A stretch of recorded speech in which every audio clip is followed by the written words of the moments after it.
Random Readers Society. Read and feed. सबैभन्दा पहिला म ब्रान्डन रिडर्स सोसाइटी कि पहिला पनि उहाँहरूले बडो प्रेमपूर्वक मलाई आमन्त्रण गर्नुभएको थियो र यहाँ कार्यक्रमहरू भएका थिए र आज फेरि आउन पाएँ र हिमालयन रिडर्स कर्नर यो दुवै संस्थालाई म एकदम हृदयदेखि आभार प्रकट गर्न चाहन्छु। त्यसपछि वास्तवमा आभार प्रकट गर्ने बेलामा हामी आयोजकहरूलाई पहिला आभार प्रकट गर्छौँ, तर दर्शकै नभई सहभागी नै नभइकन भइदिएन भने आयोजकले के गर्ने। त्यस कारणले गर्दाखेरि तपाईँहरू जो आज आइदिनु भयो, अब कतिको त अफिस टाइम नै हो अहिले, यो समयमा पनि तपाईँहरू आइदिनु भयो, म तपाईँहरूप्रति एकदमै आभारी छु। र फेरि हामी कलेज पढ्दा जोक गर्थ्यौँ, कविता सुनाउन चाहिँ म एक कप चिया खानिदिन्छु, कविता सुन्दै भन्नुपर्छ भनेर भन्थ्यौँ हामी, होइन। कविता लेख्न चाहिँ सबै लेख्ने, अझ खास गरी यो जेन्जी उमेरमा त कहाँ प्रेम पर्छ, कहाँ पीडा पर्छ, अनि घर घर कविता लेख्यो, जाने पनि नजाने पनि। हामीले पनि त्यस्ता दिन बिताएकै हो कि लेख्न चाहिँ लेख्ने तर कम पढिने।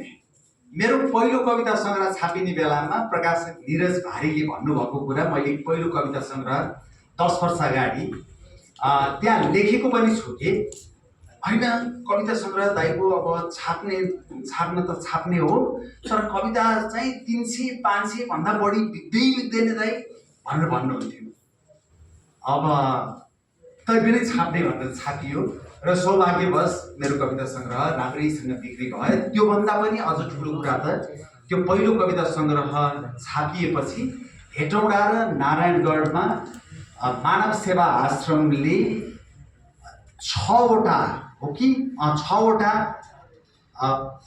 तपाईँको कोष सङ्कलनको लागि ठुलो हलमा कविता वाचन कार्यक्रम आयोजना गरेका थियो र त्यो 6वटा कार्यक्रमबाट हामीले 50 लाख रुपियाँ मानव सेवा आश्रमको लागि सङ्कलन गरेको र त्यति बेला भर्खर मानव सेवा आश्रम सुरु भएको थियो। त्यसको लागि त्यो ठुलो आधार बन्यो कि त्यस्तो भयो। त्यसपछि म तपाईँको त्यो कविता सङ्ग्रहपछि अलि बढी कविता लेख्न थालेँ र मेरो अर्को एउटा कविता सङ्ग्रह तयार भइसकेको थियो, भूमिका पनि लेखिसकेका थिएँ। केही समयपछि प्रकाशकलाई भेटेर त्यो पाण्डुलिपि हस्तान्तरण गर्नवाला थिएँ। चैत्र 15 गते जेलमा परेँ, हिरासतमा परेँ। अनि अब त्यो राजनीतिक पक्षतिर नजाउँ, हिरासतमा परेपछि सुरुमा त तुरुन्तै छुट्टिन्छ भन्ने लाग्यो, होइन, अलि लामो समय बसिन्छ भन्ने लागेको भए विभिन्न कुरा सोचिन्थ्यो होला, तुरुन्तै छुट्टिन्छ भन्ने लाग्यो। तर जब अलि 5-7 दिन 10 दिन त बस्नै पर्ने जस्तो देखियो, मेरो मनमा के आयो भने अब यो डायरी लेख्ने यताउता त्यस्तो एक्साइटिङ पर्छ। मैले लेख्छु भनेर कविता लेख्न सकेका कमै घटनाहरू मात्रै छन्। कहिलेकाहीँ राम्रो कुराले, राम्रो शब्दावलीले, राम्रो वाक्यले, राम्रो दृश्यले आउँछ। मोटर चलाउँदै मोटरलाई साइड लागेर मोबाइलमा त्यो कविताका केही अंश लेख्छु र घर जाने बित्तिकै पुरा गर्छु। अनि मैले त्यो भूमिकामा पनि लेखेको छु। मलाई राइटिङ रिट्रिट भनेको सबै सरसुविधा सहित ल तिमी बसेर लेख भनेर पठाउँछन् के, तिम्रो खाना पनि राम्रो व्यवस्था गरिदिन्छु, बस्ने राम्रो व्यवस्था गरिदिन्छु, राम्रो प्राकृतिक सौन्दर्य भएको ठाउँमा, शान्त ठाउँमा जाऊ, बस, सृजना गर भनेर पठाउँछन्। त्यसरी पठायो भने मलाई के लाग्छ भने म निबन्ध चाहिँ लेख्न सक्छु, म उपन्यास र कथा लेख्न सक्दिनँ र कविता पनि म राइटिङ रिट्रिटमा पठाएर लेख्न सक्ला जस्तो मलाई लाग्दैन। अब कहाँबाट आउँछ, कहिले भात खाने बेला आउँछ, कहिले टोइलेटमा भएको बेलामा आउँछ, अघि कहिले मोटर चलाएर आएको बेला आउँछ, कहाँ आउँछ थाहा छैन। त्यसो हुनाले त्यो कविता सकेँ भने लेख्छु भनेको मलाई कविता आउन थाल्यो, अचम्मसँग आउन थाल्यो। र 50 दिन हिरासतमा बस्दा मैले 35वटा कविता लेखेको छु र 35वटा कविता चाहिँ मेरो अघि भनेको त्यो तयार कविता सङ्ग्रहको चौथो खण्डको रूपमा मैले यो 35वटा कवितालाई समावेश गर्छु, हिरासत खण्ड भनेर समावेश गर्छु भनेर सोचेको थिएँ। मेरो प्रकाशक र केही कवि साथीहरूले के भन्नुभयो भने होइन, यो विशेष परिस्थितिमा लेखिएको कविता 35वटा कविताले राम्रो एउटा सङ्ग्रह बन्छ र नेपालको इतिहासमा जेलमा बस्दा केही कविहरूले फाटाफुट्ट कविता लेख्नु भएको छ, तर जेलमा बसेर लेखिएको आत्मवृत्तान्त छ, दैनिकी छ, उपन्यास पनि होला, तर कविता सङ्ग्रह नै भएको चाहिँ थाहा छैन। त्यसो हुनाले यसलाई कविता सङ्ग्रहकै रूपमा प्रकाशित गरौँ भनेर भन्नुभयो। भनेपछि यसलाई कविता सङ्ग्रहको रूपमा प्रकाशित गर्ने हिसाबले अगाडि बढ्यो। फाइन प्रिन्ट, जसले मेरो 6वटा मध्ये 5वटा किताब चाहिँ फाइन प्रिन्टले छापेको हो। अनि फाइन प्रिन्टको निरजजी अनि हाम्रो अजितजी उहाँहरूले चाहिँ छिटो छिटो यो कविता सङ्ग्रह प्रकाशित गर्नुभयो र भदौ 27 गते नै यो कविता सङ्ग्रह विमोचन गर्ने भनेर हामीले घोषणा गरिसकेका थियौँ। तर जे आन्दोलनमा जुन किसिमको रक्तपात भयो र जस्तो किसिमको एउटा नेसनल मुड थियो, त्यो स्थितिमा कविता सङ्ग्रह विमोचन गर्नु एकदमै अनुपयुक्त हुन्थ्यो र हामीले रोक्यौँ र आजभन्दा 3-4 हप्ता अगाडि हामीले यसलाई विमोचन गऱ्यौँ। विमोचन गरेपछि मैले यो कविता सङ्ग्रहमा सङ्ग्रहित कविताहरू चाहिँ ठाउँ ठाउँमा वाचन गरिराखेको छु, होइन, वाचन गरिराखेको छु र वाचन गर्दाखेरि चाहिँ तपाईँको वाचन गर्न सक्ने र अलिकति छोटो अन्तर्क्रिया गर्ने गरेको छ। तर आजको चाहिँ के छ समस्या भने 7 बजे मेरो फ्लाइट छ काठमाडौँ फर्किने, अहिले 5 बज्यो, होइन, मजाले भ्याउँछ भन्ने मलाई लागेको छ। किनभने कविता धेरै कोठायो भने पनि फेरि अपच हुन्छ। त्यसो हुनाले निश्चित बिन्दुमा पुगेपछि तपाईँहरूले नै होइन अब चाहिँ यसलाई रोकौँ र कुराकानी गरौँ भनिदिनु होला, म केही पनि अप्ठ्यारो मान्दिनँ कि त्यो कविता चाहिँ नत्र कोचाको जस्तो हुन्छ, फेरि कविता पनि पढ्ने ढङ्ग हुन्छ। जस्तो नवराज पराजुलीले जस्तो कविता लेख्नुहुन्छ र जसरी वाचन गर्नुहुन्छ, त्यो शब्द कसरी सम्झिनुहुन्छ मलाई थाहा छैन, होइन। त्यस्तो गर्न सक्ने कविता सामान्यतया हुँदैन, होइन। अब हामी चाहिँ हेरेर पढ्नुपर्ने हो, पढ्नुपर्छ। त्यस कारणले गर्दाखेरि हामीले त्यो स्केलमा, त्यो उचाइमा कविता वाचन चाहिँ मैले गर्न सक्दिनँ कि। तर मैले मेरो बुद्धिले, मेरो भावनाले जति भ्याउँछ त्यति गर्छु। र यो यसा सङ्ग्रहित कविताहरू चाहिँ मैले फर्केर हेर्दा 3-4 किसिमको रहेछ। एउटा चाहिँ राजनीतिक हुने नै भयो, होइन। अनि दोस्रो चाहिँ त्यहाँ हिरासतमा बस्दाखेरिको आशा र निराशासँग सम्बन्धित कविताहरू रहेछ। कहिले एकदमै गरेर कविता आउने, कहिले यसरी खत्ल्याखुत्लुक हुने र खत्ल्याखुत्लुक भएको बेलामा मैले बल गरेर म त राजनीतिमा लागेको मान्छे होइन, आशय मात्रै जोगाउनुपर्छ, दृढता मात्रै देखाउनुपर्छ भनेर प्रयास गरेँ। लो भएको बेला लो भयो, डाउन भएको बेला डाउन भयो। मान्छेको मनोविज्ञान अप पनि हुन्छ, मान्छेको मनोविज्ञान डाउन पनि हुन्छ, डाउन भयो। आशा र निराशाको रहेछ। तेस्रो किसिमका कविताहरू चाहिँ आध्यात्मिक प्रकृतिका रहेछन् केही कविताहरू, र चौथो किसिमको कविताहरू चाहिँ अलिकति प्रेम र पीडासँग सम्बन्धित रहेछ। प्रेम र पीडासँग सम्बन्धित कविता चाहिँ तपाईँको एउटा बिन्दुमा गएपछि मलाई के महसुस भयो भने म रोमान्टिक कविताहरू लेख्ने पनि र पढ्न पनि रुचाउने मान्छे कि। मैले अङ्ग्रेजी लगायत अन्य रोमान्टिक कविताहरू पढेको छु, प्रेरित भएको छु र त्यसबाट प्रेरित भएर लेखेको पनि छु। अनि असाध्यै मिठो पनि हुन्छ त्यो प्रेम कविताहरू, रोमान्टिक कविताहरू, होइन, सेन्सुअलिटीसँग सम्बन्धित कविताहरू, त्यो मिठो पनि हुन्छ, लेखेको पनि छु। अनि एउटा बिन्दुमा जेलमा बस्दा मलाई के लाग्यो भने ए बाबा जेलमा बस्या भन्दैमा प्रेम पीडाको कवितै नआउने, त्यो त भएन नि भन्ने लाग्यो र अलिकति लेख्न खोजेँ, केही कविताहरू लेखेँ पनि। अनि त्यसपछि केही कविताहरू चाहिँ विविध प्रकृतिका छन्, जो जस्तो हिमालय जावाको कफी भन्ने कविता पनि छ, होइन। त्यस्तो हिमालयन जावा कविता कफी मैले कसरी मिस गरेँ भनेर त्यस्तो पनि छ।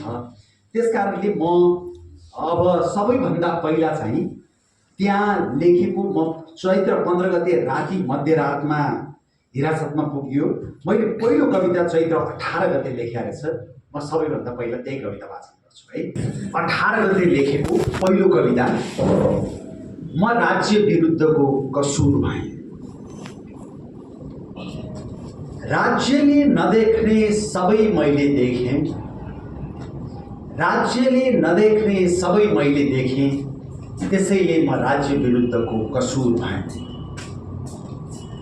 मैले सेतो सिंहदरबारको रङ कालो देखेँ। यहाँ म एउटा सानो कुरा भनिहालौँ, कतिपय कविताहरू अहिले फर्केर हेर्दा चाहिँ पछि जस्तो किसिमको परिस्थिति आयो त्यसको पूर्वाभास भएको मलाई महसुस भइरहेछ कि यहाँ पनि त्यो खण्ड यो कवितामा नि परेको छ। राज्यले नदेख्ने सबै मैले देखेँ, त्यसैले म राज्य विरुद्धको कसूर भएँ। राज्यले नदेख्ने सबै मैले देखेँ, त्यसैले म राज्य विरुद्धको कसूर भएँ। मैले सेतो सिंहदरबारको रङ कालो देखेँ। मैले सेतो सिंहदरबारको रङ कालो देखेँ, छेउमै न्यायको गजुर ढलेको देखेँ। बालुवाटारको कोठा चोटामा रगतको टाटै टाटा देखेँ। चुच्चे नक्साको नाक नुहेको देखेँ। नाकहीनहरूको नाकमा हिराको फुली देखेँ। राज्यले नदेख्ने सबै मैले देखेँ, त्यसैले म राज्य विरुद्धको कसूर भएँ। मैले सिराहा 70मा जिउँदो हाड छाला कक्रिएको देखेँ। मैले सिराहा 70मा जिउँदो हाड छाला कक्रिएको देखेँ। कालीकोट जाजरकोटमा कंकालले फेरेको सास देखेँ। अरबपतिको निधारमा नेताले लगाइदिएको दाग देखेँ। गरिबको कट्टुमा राज्यले पारिदिएको पुवाल देखेँ। राज्यले नदेख्ने सबै मैले देखेँ, त्यसैले म राज्य विरुद्धको कसूर भएँ। मैले पहाडगञ्जमा पहाड चिच्याएको देखेँ। मैले पहाडगञ्जमा पहाड चिच्याएको देखेँ। सोम बजारमा रित्तो खल्ती रोएको देखेँ।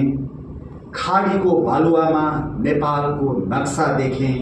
युरोप अमेरिकामा लाली गुराँस फुलेको देखेँ। राज्यले नदेख्ने सबै मैले देखेँ, त्यसैले म राज्य विरुद्धको कसूर भएँ। मैले धर्ममा धमिरै धमिरा लागेको देखेँ। मैले धर्ममा धमिरै धमिरा लागेको देखेँ। समाजमा सर्वत्र विष पोखिएको देखेँ। विद्यालयमा साँडे बसेको देखेँ। विश्वविद्यालयमा ब्वाँसो बसेको देखेँ। मैले अग्रगमनमा निष्पट अन्धकार देखेँ। भविष्यको धरातल चिरा चिरा सर्किएको देखेँ। त्यही चिरामा भावी पुस्ता अड्किएको देखेँ। राज्यले नदेख्ने सबै मैले देखेँ, त्यसैले म राज्य विरुद्धको कसूर भएँ। मैले नैतिक सङ्कट देखेँ। मैले ज्ञानको सङ्कट देखेँ। मैले अस्तित्वको सङ्कट देखेँ। विचारभन्दा माथि देश देखेँ। नवीन समझदारीको निकास देखेँ। म बोलेँ, म कराएँ, म चिच्याएँ, म हिँडेँ, म ढलेँ, म उठेँ, म उफ्रिएँ। राज्यले नदेख्ने सबै मैले देखेँ, त्यसैले म राज्य विरुद्धको कसूर भएँ। धन्यवाद।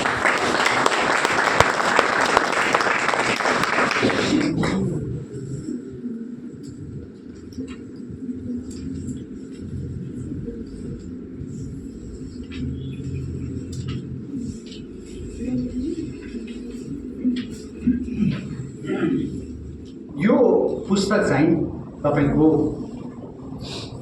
माथिको आदेश छ। यसको कविताको शीर्षक, यो कविता सङ्ग्रहको शीर्षक चाहिँ म राज्य विरुद्धको कसूर भए नै राख्ने कि भनेर पनि छलफल भएको थियो। तर पछि चाहिँ माथिको आदेश राख्ने निर्णय गरियो र माथिको आदेश छ शीर्षकको कविता चाहिँ मैले चैत्र 20 गते लेखेको। त्यहाँ कस्तो हुन्थ्यो भने अब बिहान उठ्यो अनि एक्सर्साइज गर्यो, 10 बजीतिर खाना खाइन्थ्यो। त्यसपछि पुरै समय अब टेलिभिजन पनि छैन, फोन पनि छैन, सोसियल मिडिया पनि छैन, अलिअलि लिएर आएको साथीहरूले ल्याइदिएको किताब र पत्र पत्रिका अब त्यही मात्रै पढेर बसिराख्न सकिँदैन र तर त्यहाँ एउटा गजबको मलाई कविता लेख्ने कस्तो म अहिले फर्केर हेर्छु मैले त्यत्तिकै कन्सन्ट्रेसन अरू बेला पनि कविता लेख्दा गर्न पाएँ जस्तो महसुस हुन्छ कि अब माथि ठुलो कोरिडोर थियो अनि त्यसमा टक्क एउटा सिटमा बस्यो अर्को चेयरमाथि खुट्टा राख्यो तल हल्ला खल्ला आइराखेको हुन्थ्यो तर म आफ्नो सुरमा सोच्न पाइराखेको हुन्थेँ त्यसले निकै सघाउ पुगेको महसुस हुन्छ कि मलाई त्यस्तो हुन्छ यो कविताको शीर्षक माथिको आदेश हामीलाई किन लिएर आयो माथिको आदेश कहाँ राख्नुहुन्छ हजुर आदेश पर्खिनुपर्छ अनि कहिले छोड्नुहुन्छ त्यो पनि माथि नै भर पर्छ सबै माथिले गर्ने भए तपाईहरुको काम के छ हामी बागसालका भोटे हौँ हजुर त्यो पनि माथिले चाल्नुपर्छ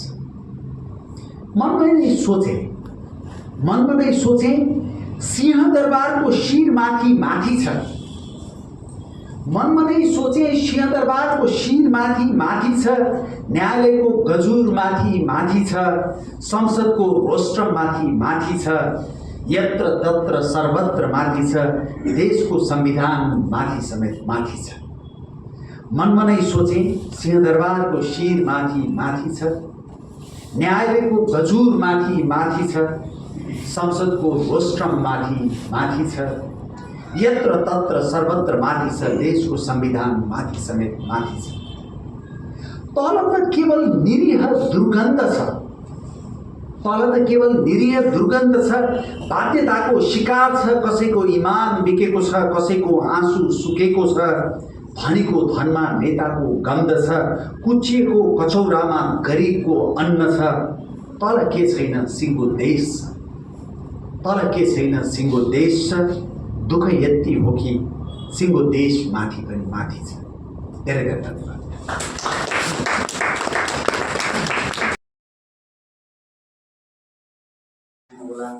कोही युनिभर्सिटीमा सँगै पढेका कोही पत्रकारितामा सहधर्मीहरूले तपाईको यस्तो तिक्ततापूर्ण टिप्पणीहरू लेखेछन् सामाजिक सञ्जालमा म पक्राउ पर्ने बित्तिकै जति बेला पूर्ण तथ्य उजागर भएकै थिएन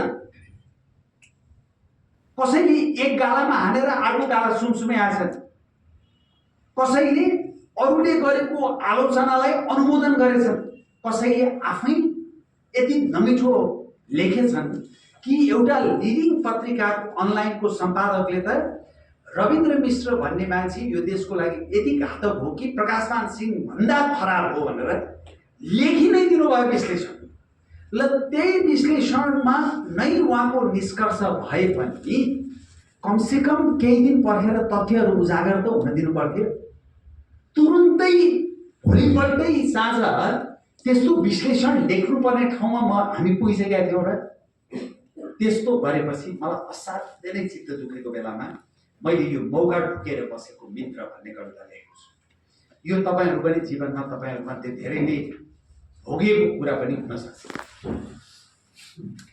यो कविताको शीर्षक मौका ढुकेर बसेको मित्र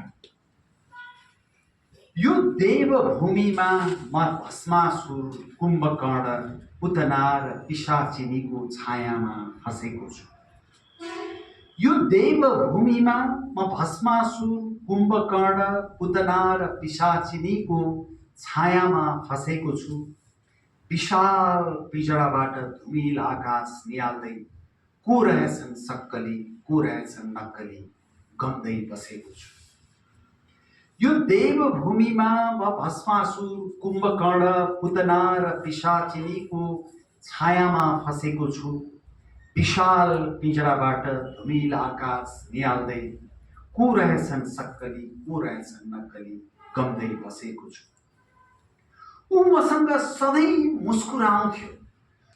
ऊ मसँग सधैँ मुस्कुराउँथ्यो लाग्थ्यो ऊ हिमालबाट भएको कञ्चन जल ऊ मसँग सधैँ मुस्कुराउँथ्यो लाग्थ्यो ऊ हिमालबाट भएको कञ्चन जल हो ऊ छाती खोलेर हाँस्दथ्यो लाग्थ्यो ऊ हाम्रो आत्मीयताको सुन्दर पल हो।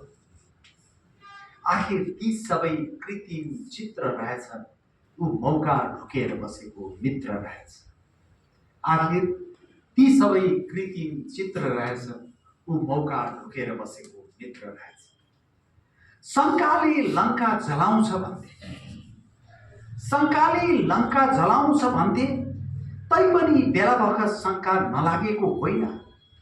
म मस्त हाँस्दा ऊ मुस्किलले मुस्कुराउँथ्यो, म मस्त हाँस्दा ऊ मुस्किलले मुस्कुराउँथ्यो, म मुस्किलले मुस्कुराउँदा ऊ मस्तले हाँस्थ्यो। अहिले बल्ल आकाश खुल्दै आएको छ, उल्का आफै झर्दैछ, तारा चम्किँदैछ।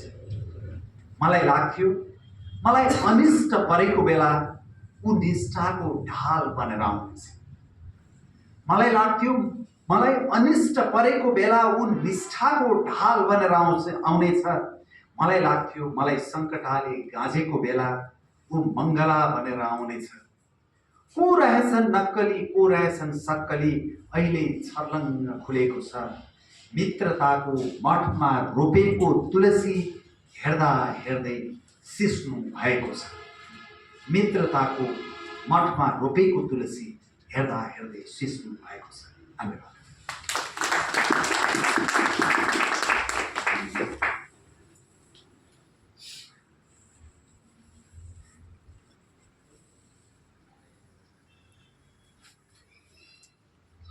एउटा कविता चाहिँ मैले यहाँ भरत पोखरीको पनि उल्लेख गरेको छु के। त्यो भरत पोखरीको त्यो बेल्ट म असाध्यै प्रभावित भएको, प्रेरित भएको बेल्ट हो। कहिलेकाहीँ म साथीहरूसँग कुरा गर्दा मैले कुनै पनि अन्तर्वार्ता नि भनेको छु, अलिकति दूरदृष्टि भएको सरकार नीति विज्ञहरू, नीति निर्माताहरू हुने हो भने त्यो बेल्ट चाहिँ तपाईँको संसारका सबैभन्दा धनी अरबपतिहरूले उनीहरूको हलिडे होम अथवा रिटायरमेन्ट होम बनाउनको लागि त्यो फ्यान्टास्टिक बेल्ट हो कि। तिनीहरू आएर गजबको घर बनाउँछन् होइन, त्यो मिलियन्स अफ डलर्स पर्ने घर बनाउँछन्, स्विमिङ पुल बनाउँछन्, यो गर्छन् त्यो गर्छन्। तर आएर त्यहाँ समय चाहिँ उनीहरूले वर्षमा 1 महिना मात्रै बिताउँछन् अथवा 15 दिन मात्रै बिताउँछन्। तर त्यति बिताउँदाखेरि त्यो हरेक घरमा कमसेकम 25 जना काम गर्ने मान्छे राखेर जान्छन् के होइन। त्यो कस्तो हुन्छ होला। तर यो त मैले फरक प्रसङ्गमा भने होइन। तर भरत पोखरीबाट जुन दृश्य देखिन्छ त्यो दृश्य यहाँ उल्लेख गरेको छु, तर यो छुट्टै प्रसङ्गमा उल्लेख गरेको छु। यो तिमी हुँदा र नहुँदा भन्ने सन्दर्भमा होइन। यसलाई अलिकति के भनौँ होइन, अब पढिसक्छु अनि म अलिकति सकेँ भने व्याख्या गरौँला। कहिलेकाहीँ कविता व्याख्या गर्न पनि गाह्रो हुन्छ होइन। यसको शीर्षक तिमी हुँदा र नहुँदा।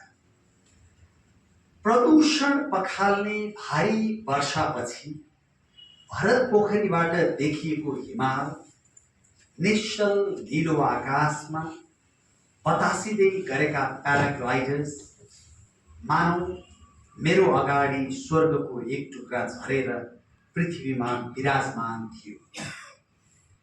प्रदूषण पखाल्ने भारी वर्षापछि भरत पोखरीबाट देखिएको हिमाल निश्चल नीलो आकाश बतासिँदै गरेको प्याराग्लाइडर्स मानव मेरो अगाडि स्वर्गको एक टुक्रा झरेर पृथ्वीमा विराजमान थियो। मन्द मन्द बतास थियो, शान्त स्वच्छ स्निग्ध स्पर्श थियो।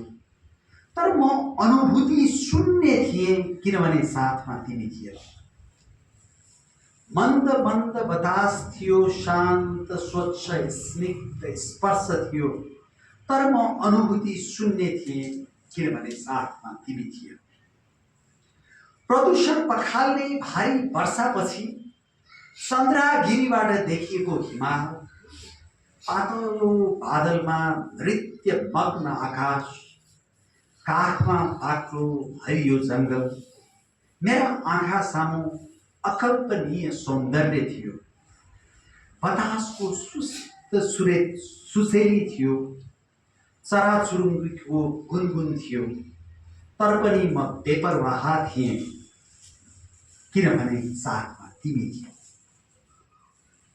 बतासको सुस्त सुसेली थियो, चराचुरुङ्गीको गुनगुन थियो, तर पनि म बेपरवाह थिएँ किनभने साथमा तिमी थियौ।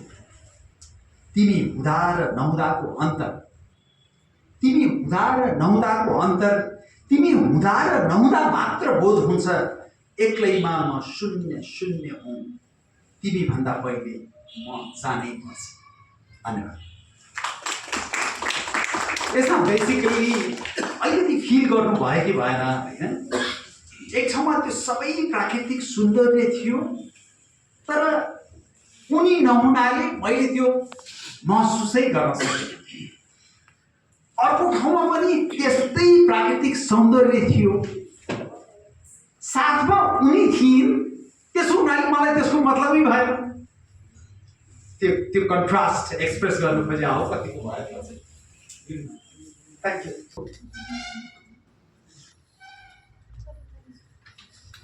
एउटा चाहिँ म ओम भित्रको ओम हुँ भन्ने छ, अर्को चाहिँ उचाइ अहम हो वरलाई अध्यात्म हो भन्ने छ। दुइटै सुनायो भने अलि धेरै होला, अरू पनि छ फेरि। त्यस हुनाले म यो उचाइ अहम हो वरलाई अध्यात्म हो पढ्छु है। हस्, यो चाहिँ तपाईँमा समर्पण।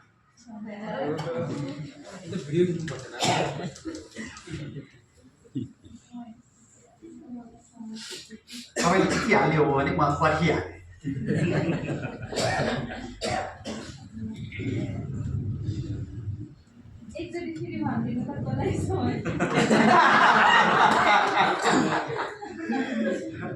तपाईँको नाम के? गुन्जना। अब यो प्रेम कविता पढौँ कि आध्यात्मिक कविता पढौँ भन्दा गुन्जनाजी जस्ता जेन्जीहरूले चाहिँ प्रेम कविता प्रेम कविता प्रेम कविता भन्लान् भनेको आध्यात्मिक पढ्नुहोस् न भन्नुभयो होइन? त्यसो हुनाले गुन्जनाजीले आध्यात्मिक कविताको आग्रह गरे हुनाले यो कविता गुन्जनाजीमा समर्पित है त। यो कविताको शीर्षक उचाइ अहम हो वरलाई अध्यात्म हो। जीवनमा जति माथि उक्लिए पनि, जीवनमा जति माथि उक्लिए पनि ओर्लिने त्यही नदी किनारमा, जीवनमा जति जुहार बटुले पनि छोडी जाने त्यही श्मशानमा। जीवनमा जति माथि उक्लिए पनि ओर्लिने त्यही नदी किनारमा हो, जीवनमा जति जुहार बटुले पनि छोडी जाने त्यही श्मशानमा हो। तिमी सगरमाथाको शिरमा पुग कि चन्द्रमाको सतहमा, तिमी सगरमाथाको शिरमा पुग कि चन्द्रमाको सतहमा, फर्किने त्यही माटोमा हो। तिमी मङ्गलको यात्रामा जाऊ कि नवग्रहको अन्वेषणमा, फर्किने त्यही खरानीमा। जीवनमा उचाइ र ओर्लाइको बोध आवश्यक छ। जीवनमा उचाइ र ओर्लाइको बोध आवश्यक छ। उचाइ भन्दा ओर्लाइको बोध अत्यावश्यक छ। उचाइ अहम हो, उचाइ अहम हो ओर्लाई ज्ञान हो। उचाइ अहम हो ओर्लाई ज्ञान हो। उचाइ भौतिक हो ओर्लाई अध्यात्म हो। उचाइ अहम हो ओर्लाई ज्ञान हो। उचाइ भौतिक हो ओर्लाई अध्यात्म हो। ओर्लाइको ज्ञानले नछोएको उचाइ रित्तो आवाज हो। ओर्लाइको ज्ञानले नछोएको उचाइ रित्तो आवाज हो। ओर्लाइको अध्यात्मले नचुमेको उचाइ विशालु बतास हो। यद्यपि जीवनमा न सबै ज्ञानी हुन सक्छन्, न सबै अध्यात्ममा डुब्न सक्छन्। जीवनमा न सबै ज्ञानी हुन सक्छन्, न सबै अध्यात्ममा डुब्न सक्छन्। म त्यस्तै एक सामान्य मानिस हुँ, उकालोमा अल्झिएको एक पथिक हुँ। न मलाई मेरो उचाइको अग्लाई थाहा छ, न मलाई मेरो उचाइको अग्लाई थाहा छ, न मलाई मेरो ओर्लाइको गहिराई थाहा छ। न मलाई मेरो उचाइको अग्लाई थाहा छ, न मलाई मेरो ओर्लाइको गहिराई थाहा छ। यति चाहिँ कहिल्यै भुलिन, यति चाहिँ कहिल्यै भुलिन। मैले जीवनभरि उक्लिएको भर्याङ मुनि बागमतीको किनार छ, त्यही ब्रह्मनाथ छ। धेरै धेरै धन्यवाद।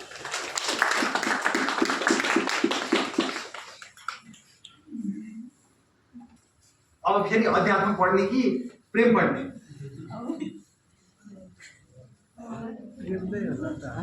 हजुर प्रेम पढ्ने? हजुर अब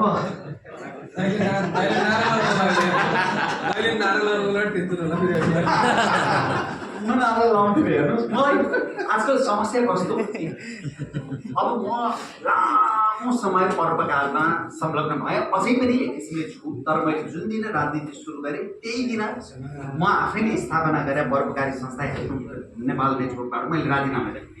किनभने त्यसलाई जोड्नु हुँदैन, भोलि यो विवादमा आउँछ। त्यति काम नगर्दाखेरि त्यत्रो चल्यो होइन, किनभने त्यो छुट्याउनुपर्छ। तर जीवनमा त्यति लामो समय गरेँ। अहिले पनि म अलिकति सकेको बेलामा सबै गर्छु। यो किताबको पनि 6वटा किताबको लेखकस्व मैले 1 पैसा पनि आफै दिएको छैन। लेखकस्व प्लस मैले बोलेर कहिलेकाहीँ आएको पैसा र मेरो पुरस्कारमा आएको पैसा मैले सबै परोपकारमा जान्छ होइन। मैले 1.5 वर्ष मेरो घर भाडामा नगएर मलाई कुनै लाज लाग्दैन यो भन्न। ऋण लिएको पैसाबाट बिहान बेलुकाको दाल भात खाँदा पनि मैले 1 पैसा पनि त्यो रोयल्टीबाट 1 पैसा पनि चलेन। किनभने त्यो रोयल्टी मैले दिन्छु भनेपछि दिनुपर्छ भनेर गरेँ होइन। मेरो त्यो परोपकारी पाटो छ। त्यसपछि म राजनीतिमा आउनुभन्दा देशभरि तपाईँको लायन्सको, जेसिएसको, रोटरीको, रोट्र्याक्टको नेसनल कन्फरेन्सहरूमा जाने, युवाहरूसँग अन्तर्क्रिया गर्ने, कति गर्ने। अनि त्यसपछि मेरो पत्रकारिताको पाटो छ, लेखकको पाटो छ। तर यो राजनीति भने यस्तो काम नलाग्ने छाता रहेछ, त्यसले मेरो सबै अरू कुरालाई ओझेलमा पारिदियो। हेर्नुहोस्, आजकल सब मलाई राजनीतिको आँखाबाट मात्रै हेर्छन्। अहिले गणेशले भने जस्तो उसलाई किन बोला भन्छन्, ए बाबा म राजनीति मात्रै गरिरहेको मान्छे हो र भने होइन। त्यस्तो त्यस्तो भएको छ कि त्यही भएर अब यो राजनीतिले चाहिँ अलिकति व्यक्तिगत रूपमा होइन, सबै अरू कुरा चाहिँ सबै कुरालाई लिएर आएर राजनीतिको आँखाले मात्रै हेर्नु।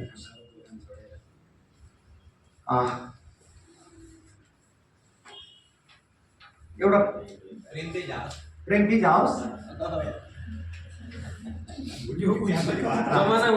यहाँ जेजीहरू त हुँदै हुनुहुन्छ जो धेरै प्रेममा डुब्नु भएको होला भन्ने हामीलाई लागिरहेछ होइन। तर यहाँ म जस्तै कपाल फुल्या पनि हुनुहुन्छ नि होइन। तपाईँहरू चाहिँ आफ्नो जेन्जीकाल सम्झिनु होला यो कविता सुन्दै गर्दा है। हजुर भन्नुहोस्। कपाल फुलेको अवस्थामा पनि त प्रेम हुन्छ नि, जेन्जी अवस्थामा मात्र थियो होला र प्रेम अहिले पनि त भइरहेको होला। अब तपाईँ दोस्रोचोटि पक्राउनु पर्यो भन्छ। त्यो तपाईँले एकदम सही भन्नुभयो। हाम्रो उमेरको भावना बुझिदिएकोमा तपाईँलाई धेरै धेरै धन्यवाद।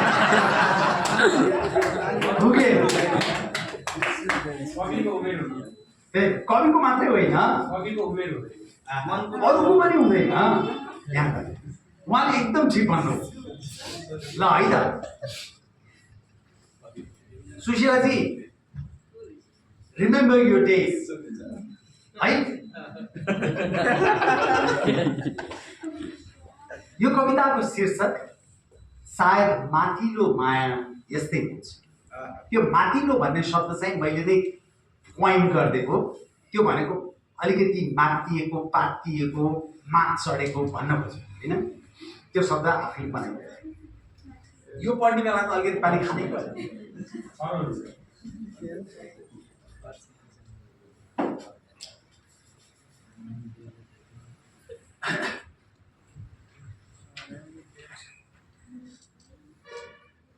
कविताको शीर्षक सायद माथिल्लो माया यस्तै हुन्छ। म मात्रले मुस्कुराएको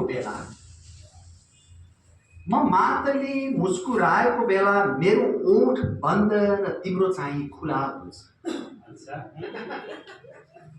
म मात्रले मुस्कुराएको बेला मेरो ओठ बन्द र तिम्रो चाहिँ खुला हुन्छ। मैले आलिङ्गनमा तिमीलाई हेरेको बेला मेरो हात स्थिर र तिम्रो चाहिँ अस्थिर हुन्छ। मेरो अनुहारमा लाली चढेको बेला मेरो अङ्ग प्रत्यङ्ग लजाएको र तिम्रो चाहिँ फक्रिएको हुन्छ। सायद माथिल्लो माया यस्तै हुन्छ। मेरो अनुहारमा लाली चढेको बेला मेरो अङ्ग प्रत्यङ्ग लजाएको र तिम्रो चाहिँ फक्रिएको हुन्छ। सायद माथिल्लो माया यस्तै हुन्छ। मैले गहिरो सास लिँदा मेरो धड्कन रोकिएको र तिम्रो चाहिँ बढेको हुन्छ। मैले गहिरो सास लिँदा मेरो धड्कन रोकिएको र तिम्रो चाहिँ बढेको हुन्छ। म बेहोसीमा सलबलाएको बेला मेरो शरीर अचल र तिम्रो चाहिँ चञ्चल हुन्छ। गर्मीले गलित भएर म भुस्कै निदाएको बेला मेरो आँखा खुला र तिम्रो चाहिँ बन्द हुन्छ। खै यो मायाले अझ के खोज्दैछ? सायद माथिल्लो माया यस्तै हुन्छ। भन न प्रिय, के तिमीलाई पनि त्यस्तै हुन्छ? माथिल्लो माया सायद यस्तै हुन्छ।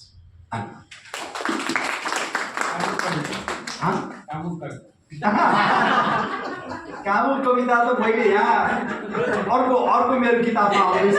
पाब्लो नेरुदाबाट इन्फ्लुएन्स भएर लेखेको। पाब्लो नेरुदाबाट किन्स जेम किन्स होइन। किन्सको एउटा प्रसिद्ध भनाइ छ कि when facts change I change do you sir. जब तथ्यहरू परिवर्तन हुन्छ म परिवर्तन हुन्छु। तपाईँ के गर्नुहुन्छ सर? तथ्य हाम्रो कपालको रङ परिवर्तन हुन्छ, हाम्रो छालाको रङ परिवर्तन हुन्छ, हरेक दिन रुखपातको रङ परिवर्तन हुन्छ। अनि मान्छेको दृष्टिकोण चाहिँ परिवर्तनै नहुने त्यस्तो पनि हुन्छ? त्यो त हुँदैन नि। त्यो त परिस्थितिहरू बदलिँदाखेरि दृष्टिकोणहरू बदलिनुपर्छ, नत्र त्यो जडसूत्रता कि। अनि मलाई पनि अब त्यही छेपारो भन्ने यो भन्ने त्यो भन्ने भएपछि एकभरि लज्जा एउटा कवितामा ठोकिदिइहाल्छु भनेर है त, त्यही सुनाउँछु है त। यो या योभन्दा पछिल्लो लास्ट गरौँ है, किनभने धेरै भयो भने फेरि अपच होला। ठिकै भन्यो साथी, म बहुरङ्गी मान्छे हुँ। विद्रोहमा म उग्र काली चण्डी हुँ। सडकमा शब्दको सुदर्शन चक्र हुँ। बिछौनामा म मस्त कामदेव हुँ। बिहानी पख म भरभराउँदो सूर्य हुँ। मध्य दिनमा म शक्तिको चरम वीर्य हुँ। साँझ पख म नील गगनको चन्द्र हुँ। म साधु सन्त राजा रङ्क सबै हुँ। ठिकै भन्यो साथी, म बहुरङ्गी मान्छे हुँ। विद्रोहमा म उग्र काली चण्डी हुँ। सडकमा शब्दको सुदर्शन चक्र हुँ। बिछौनामा म मस्त कामदेव हुँ। बिहानी पख म भरभराउँदो सूर्य हुँ। मध्य दिनमा म शक्तिको चरम वीर्य हुँ। साँझ पख म नील गगनको चन्द्र हुँ। म साधु सन्त राजा रङ्क सबै हुँ। ठिकै भन्यो साथी, म बहुरङ्गी मान्छे हुँ। म शून्यतामा टोलाउँदा अध्यात्म हुँ। म मसान घाटमा घोरिँदा वैराग्य हुँ। म सम्झनाको श्रृङ्खलामा प्रेयसीको याद हुँ। विस्मृतिमा धुमिदिएको पीडाको आहाल हुँ। समाजको म सल्बलाउँदो दूरबीन हुँ। दूरबीनले देखेको रङ्गीन क्षितिज हुँ। म चलचित्रको एउटा नाटक हुँ। घरभित्र फुर्केको बालक हुँ। म मित्रसँग मातिएको प्याला हुँ। प्रेमीसँग मस्किएको ज्वाला हुँ। आत्मामा देशभक्तिको आर्तनाद हुँ, परोपकारमा मानवताको आवाज हुँ। ठिकै भन्यौ साथी, म बहुरङ्गी मान्छे हुँ, रङ्गै रङ पोतेको अमूर्त कलाकृति हुँ। धन्यवाद। ल अब एउटा लास्ट। दाइको यो कविता विवेकशील साझाका साथीहरूप्रति समर्पित त होइन? उहाँले मलाई कस्तो माया गर्नुहुन्छ। उहाँले त्यो एकदमै प्रेम गरेको प्रेमीले धोका दिएर गयो भने के हुन्छ? धोका दियो भने रिस नै उठ्छ, तर माया त लाग्छ नि। त्यस्तै हो उहाँको, होइन? अहिले प्रेम भुल्न गाह्रो हुन्छ। हो नि। एउटा राजनीतिसँग सम्बन्धित नि केही छ? राजनीतिसँग सम्बन्धित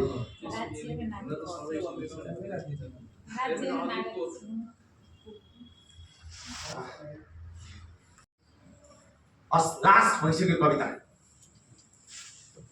लास्ट एउटा त सुन्नु पर्यो। तो कोची कविता सुनाउनु पार्छ अनि सुनाउनु परेन? त्यो चाहिँ कलेजको जस्तै गर्नुभयो कि त्यहाँ एउटा कविता सुनाउँछु, एक कप चिया खाइदेऊ न भनेर।